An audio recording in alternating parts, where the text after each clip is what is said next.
The memory of my grandmother Elise doesn't live in the flat, silent world of photographs. It lives in the sweet, earthy, almost spicy scent of sassafras root boiling on my stove, a fragrance that steams up the windows of my small apartment in Asheville and settles into the very fabric of my clothes.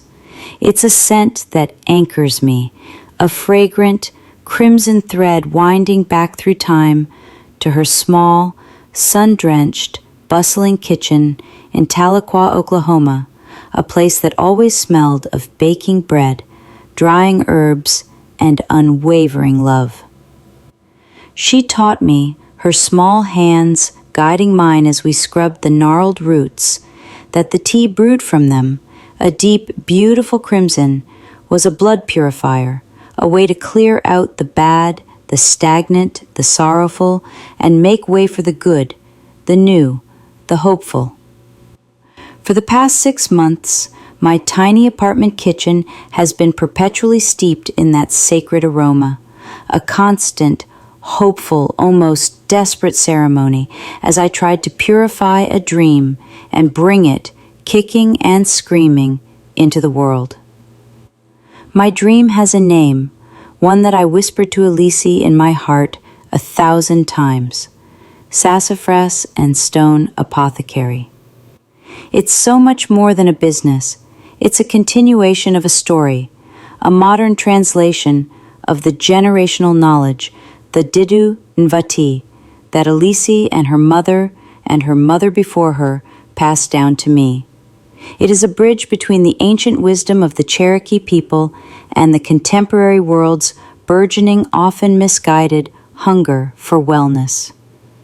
The business plan, a document I have polished until it gleams with data, charts, and heartfelt prose, is built on a foundation of profound respect.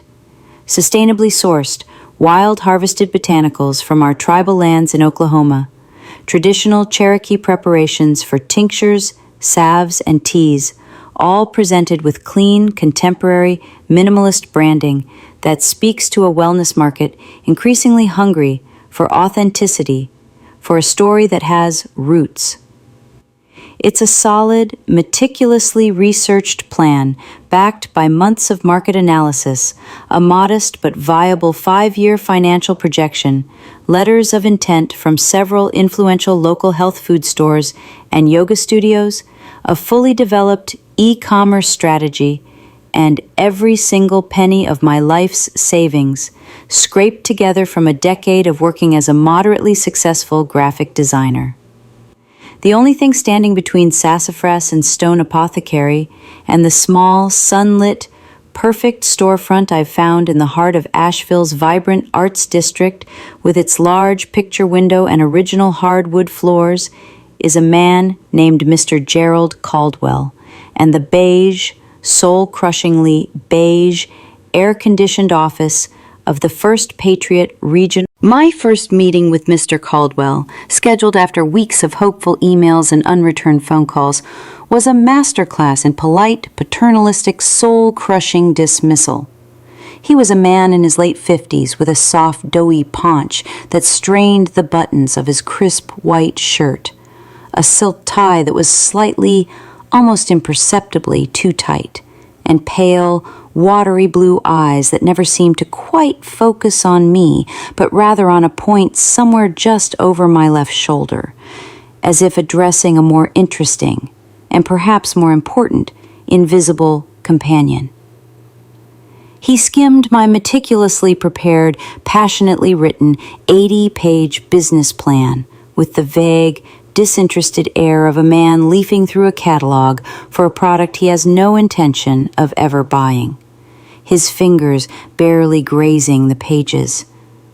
An apothecary, he'd said finally, the word sounding foreign, archaic, and faintly ridiculous in his mouth, as if I had proposed opening a blacksmith's forge or a quill and ink shop.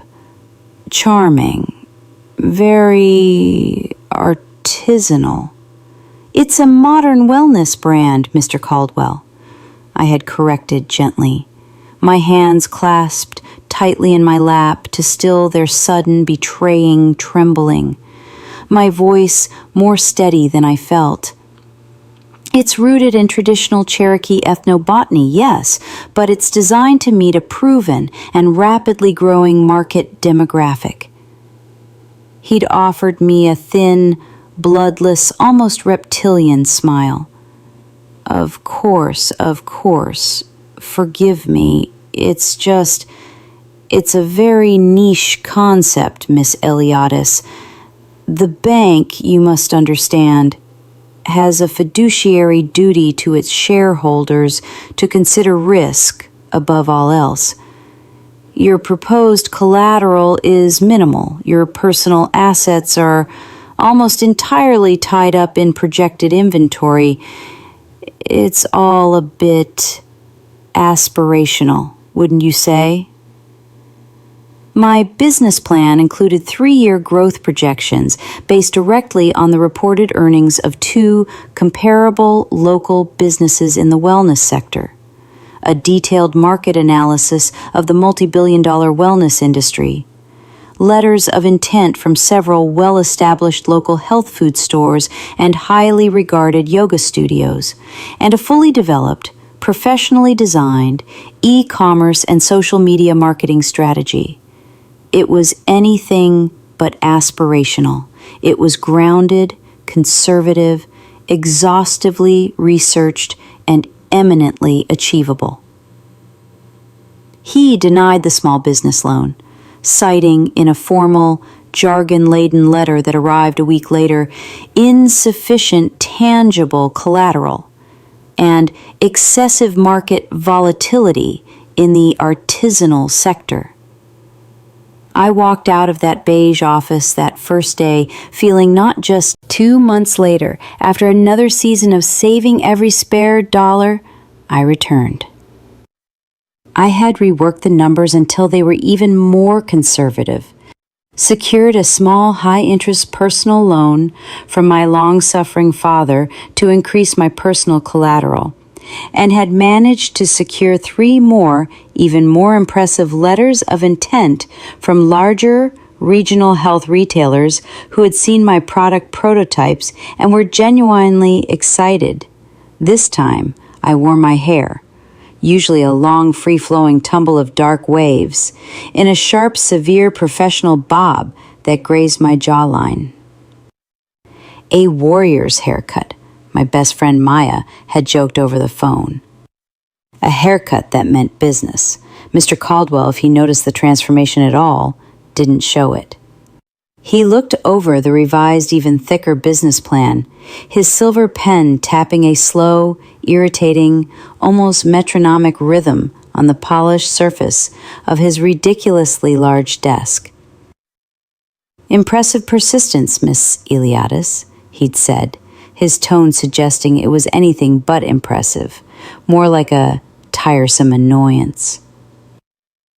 But the core issue, the fundamental risk profile, remains unchanged. This traditional element. It's difficult to quantify, you see. It's intangible. How can we, as a financial institution, be sure of a consistent, scalable supply chain for these wild herbs? How do we market something so specific, so culturally bound? The loan committee, I must tell you, prefers more proven, more predictable business models, standard retail, food service, franchises. The supply chain, Mr. Caldwell, as detailed on page 47 of the proposal, I explained, my voice tight with the frustration I was struggling to conceal, is built on personal, long-standing relationships I've cultivated for years with Cherokee landowners and certified ethical foragers in Oklahoma.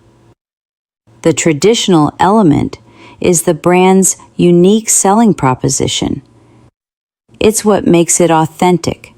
It's our greatest strength, not our weakness. He'd leaned back in his plush leather chair, a long, theatrical sigh of manufactured patience escaping his thin lips. Yes, I understand the theory. But authentic, Miss Eliadis, doesn't always translate to profitable, does it?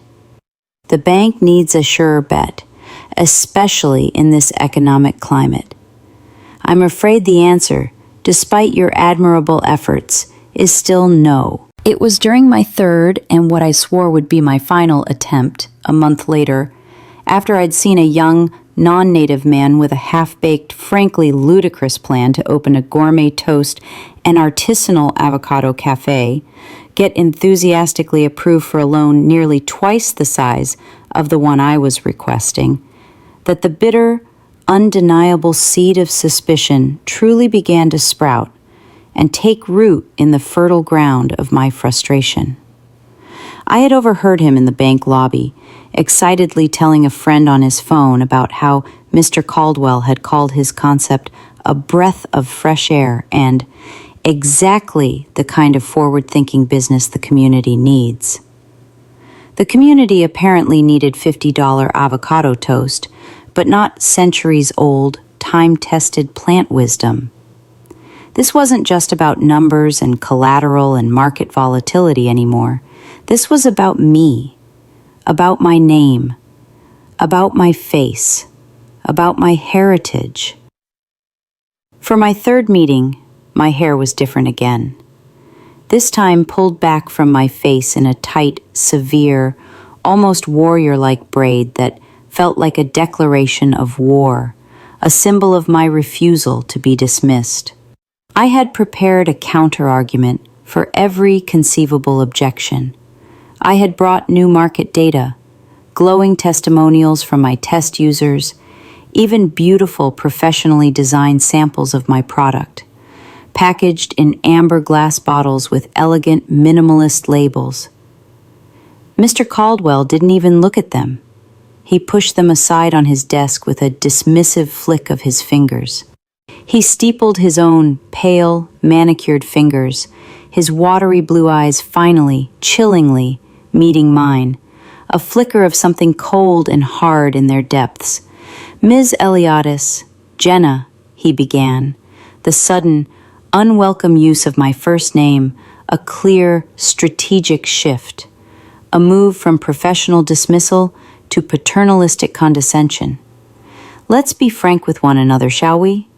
You're a bright young woman, an articulate young woman, I'll grant you that, but you're trying to build a modern business on folklore, aren't you? Old family recipes, native traditions, things your grandmother taught you.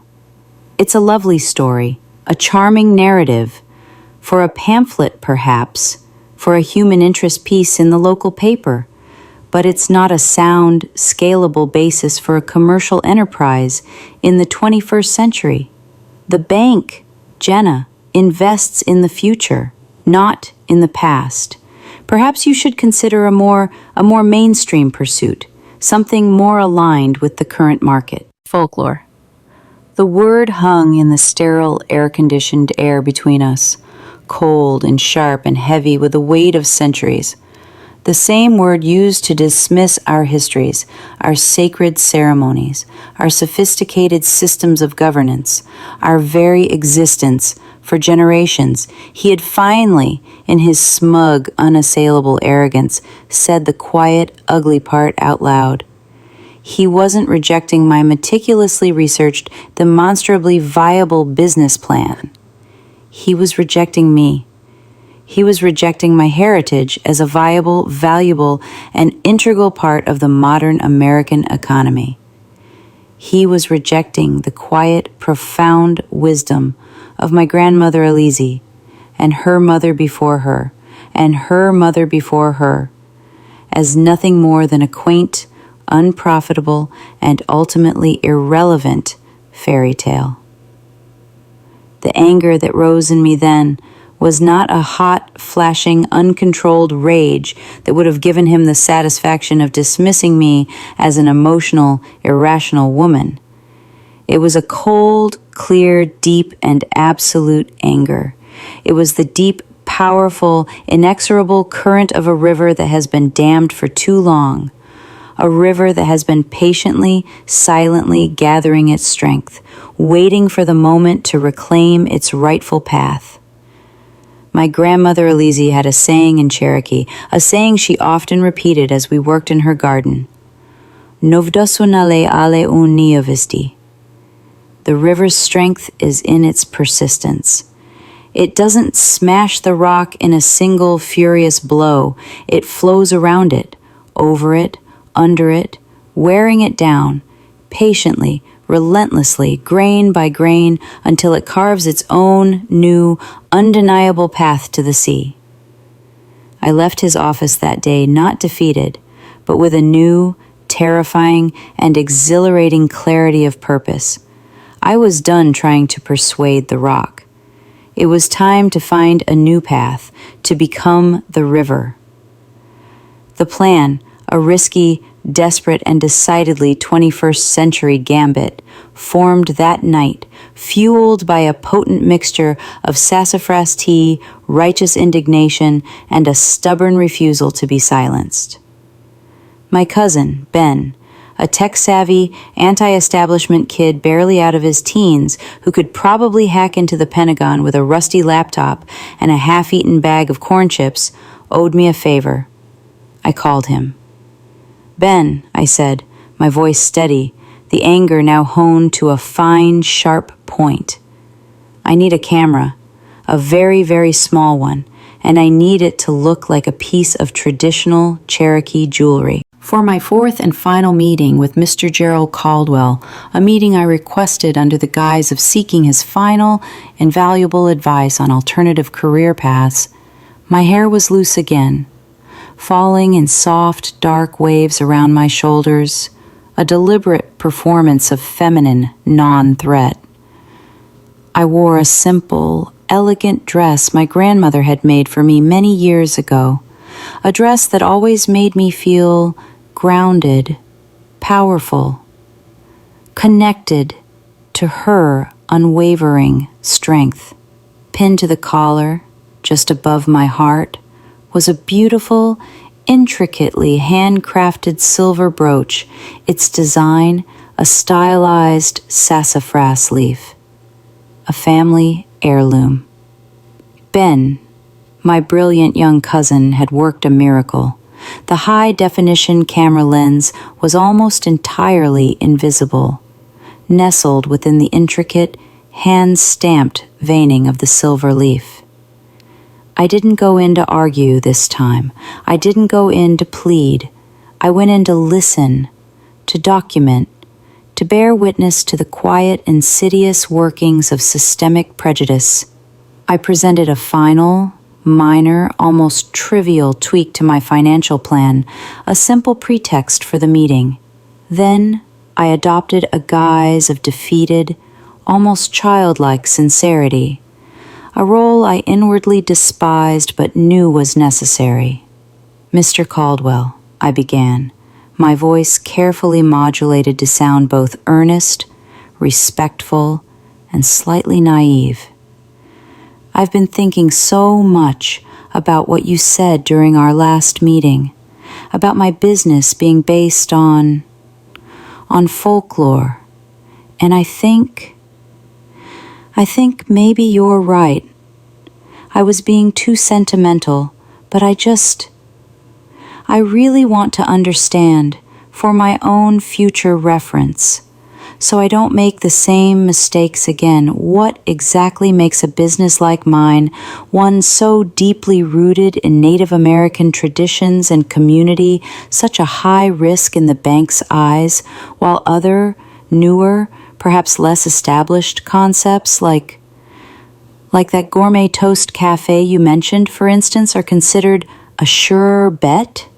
It was a perfectly baited hook, dipped in the sweet nectar of his own perceived superiority, and he swallowed it whole, hook, line, and sinker, his ego soothed by my apparent deference and his own self-assessed wisdom visibly preened. He leaned back in his throne-like leather chair, a smug, deeply paternalistic, almost pitying smile spreading across his soft face, and he began to lecture me, the foolish, misguided native girl.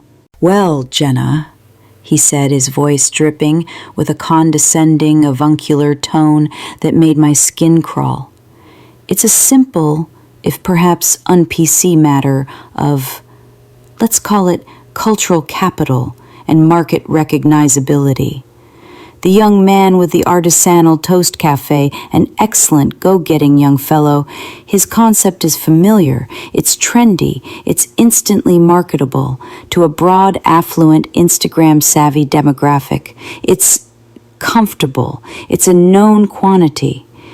Your project, on the other hand, for all its charming authenticity, it comes with a certain historical baggage, shall we say, a political charge.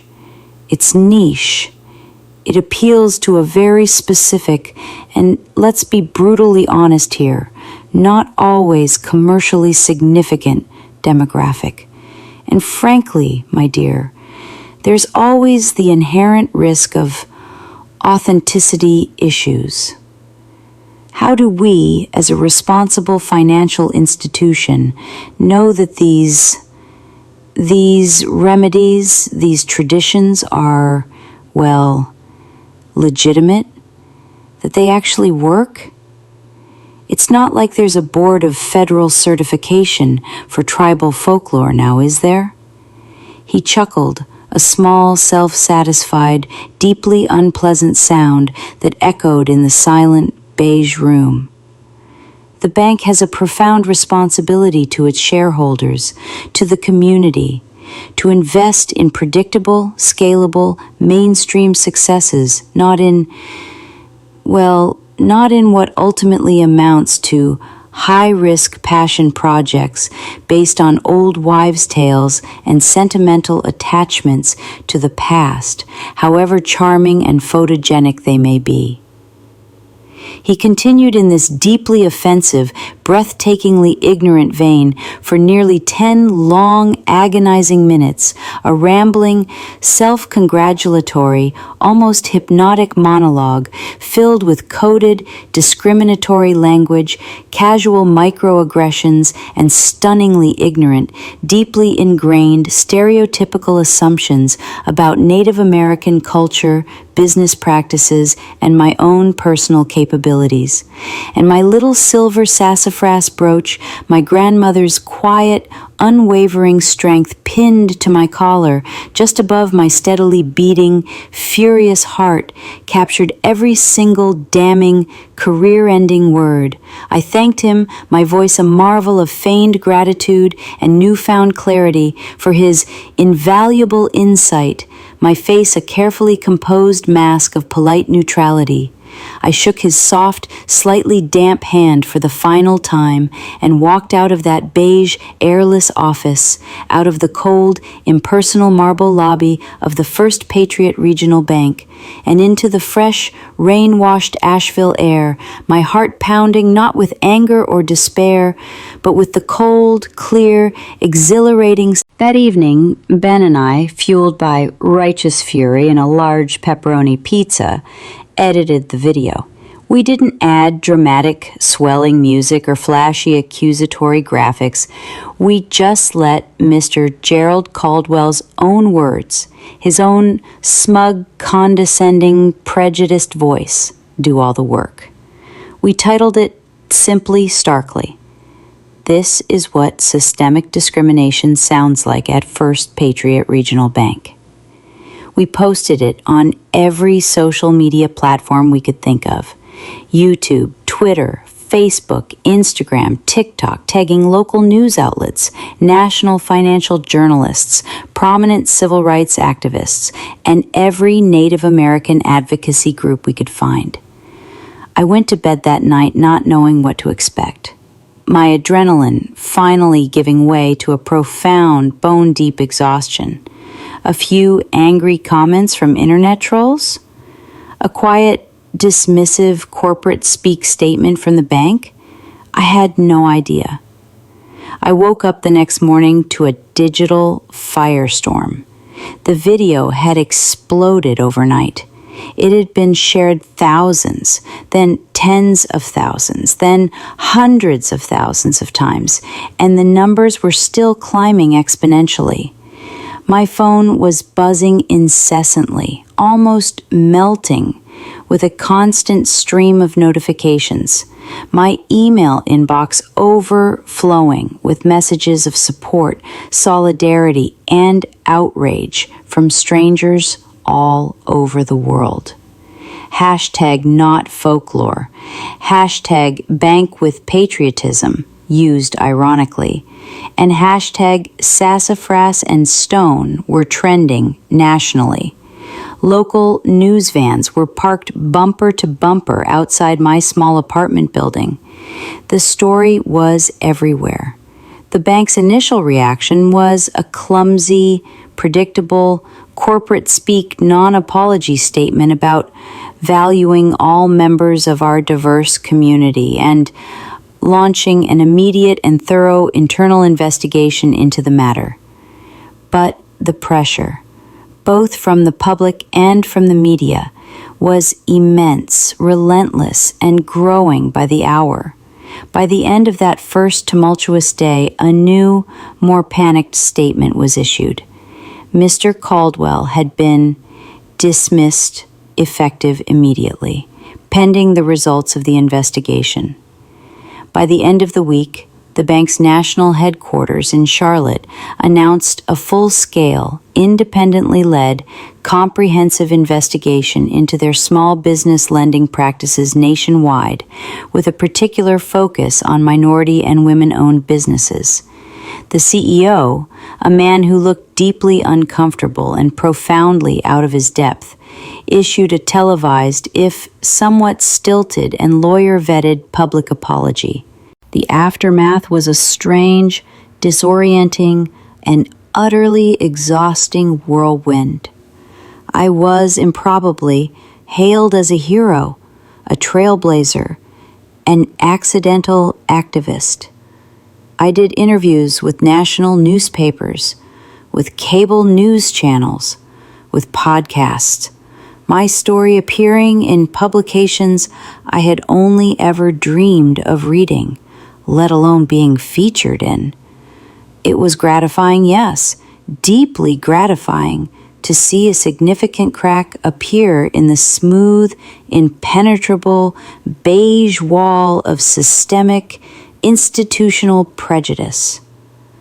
But it was also deeply, profoundly exhausting, and in a way, it entirely missed the original point.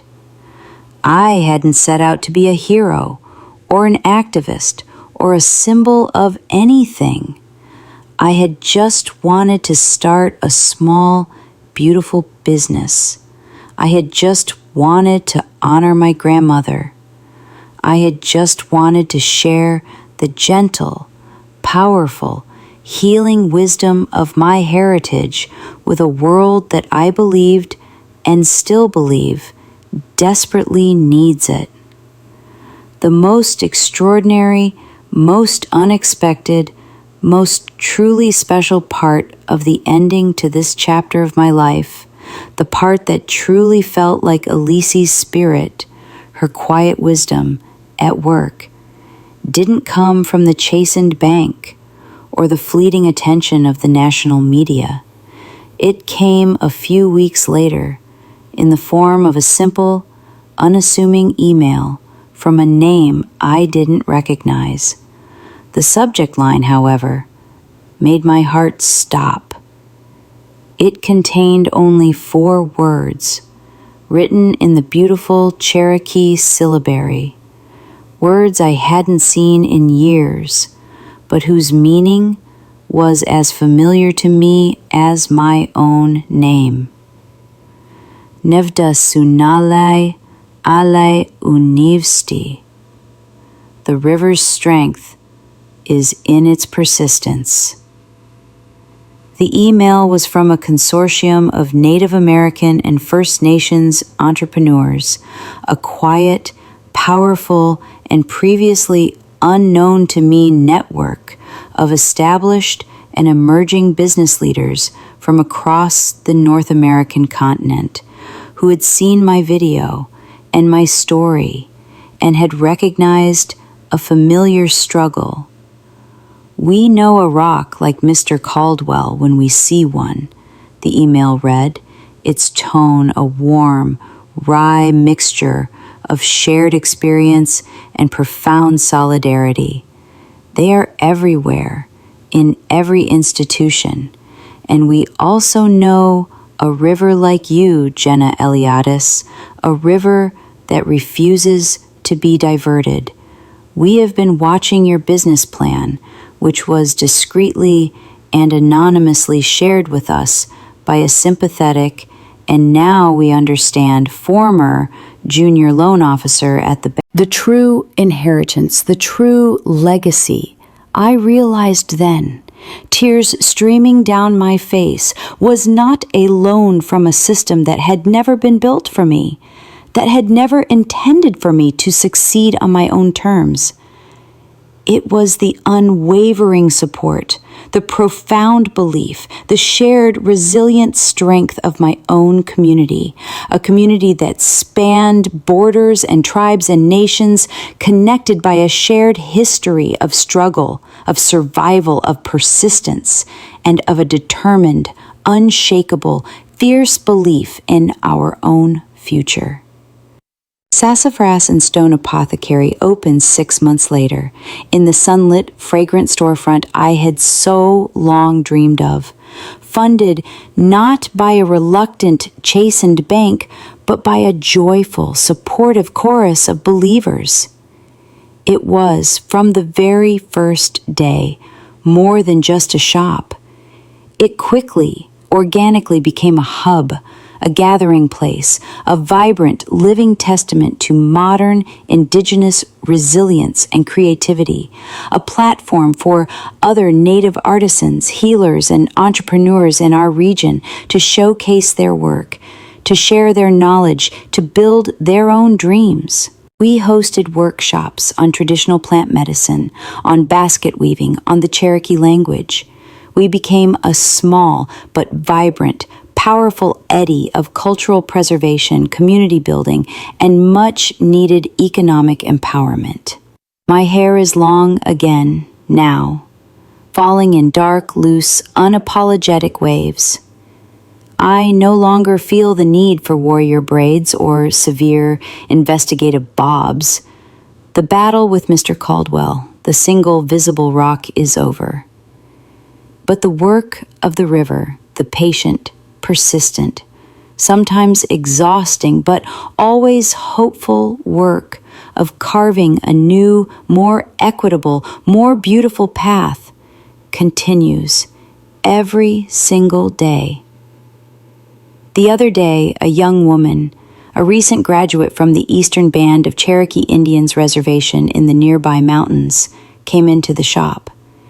She had a brilliant, innovative idea for a line of sustainable, traditionally dyed textiles and a business plan that was full of heart, of passion, of a deep connection to her heritage, but which she confided in me needed polish, needed a bit of help navigating the often intimidating world of financial projections and market analysis.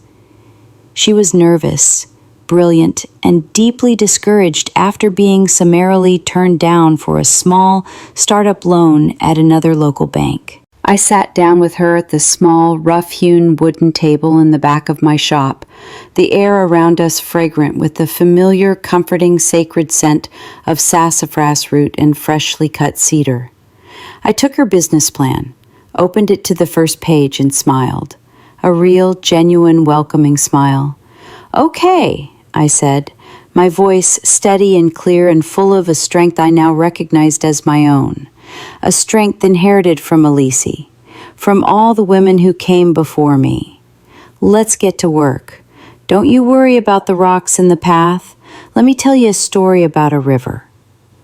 And in her hopeful, determined, beautiful brown eyes, I saw my own reflection, and I saw the quiet, enduring, infinitely powerful light of my grandmother Elise shining through, bright and clear and unstoppable. The river flows on. It always does.